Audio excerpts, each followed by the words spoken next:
હિન્દુ ધર્મના ચાર ધામ પૈકીનું એક ધામ.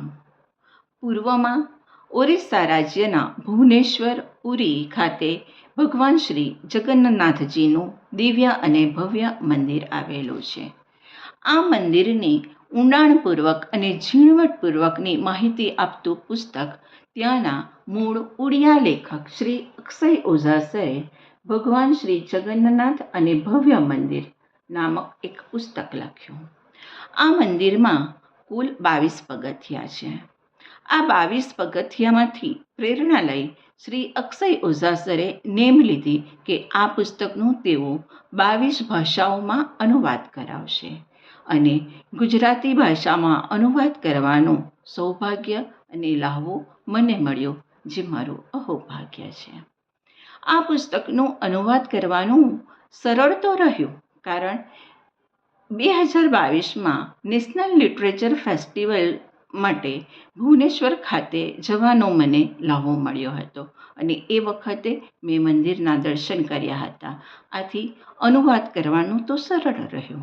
પરંતુ જ્યારે લેખક પરિચય લખવાનો આવ્યો ત્યારે એમણે લખ્યું હતું કે આ પુસ્તક લખતી વખતે એમણે માદાલા પાંજીનો સંદર્ભ લીધો છે. અને મારી પેન અટકી, કારણ માદાલા પાંજી વિશે મારી પાસે કોઈ જ માહિતી નહોતી અને મેં એમને ફોન કર્યો કે આ માદાલા પાંજી શું છે એની માહિતી મને આપો.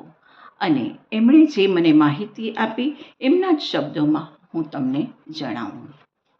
માદાલા પાંજી એ પરંપરાગત રીતે દર વર્ષે વિજયાદશમીના દિવસે લખવામાં આવે છે.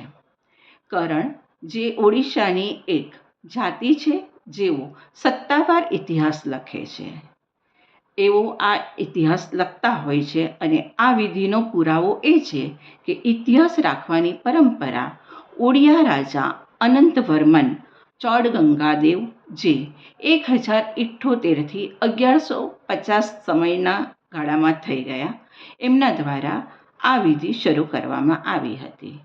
પરંતુ કેટલાક ઇતિહાસકારો ડૉક્ટર હરેકૃષ્ણ મહેતાબ, ડૉક્ટર નીલકંઠ દાસ, ડૉક્ટર કૃષ્ણચંદ્ર પાણીગ્રહી જેવા કેટલાક ઇતિહાસકારો માને છે કે આ પંજી રામચંદ્ર દેવ પ્રથમના શાસનકાળ દરમિયાન લખવાની શરૂઆત થઈ હતી.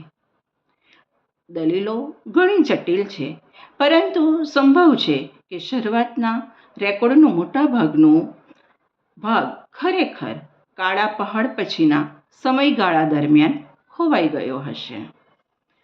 આ પંજી લેખકો કોણ છે? પરંપરા મુજબ અનંતવર્મન ચૌડગંગાએ મંદિરના રેકોર્ડની સુરક્ષા માટે 24 કરણ પરિવારો બનાવ્યા.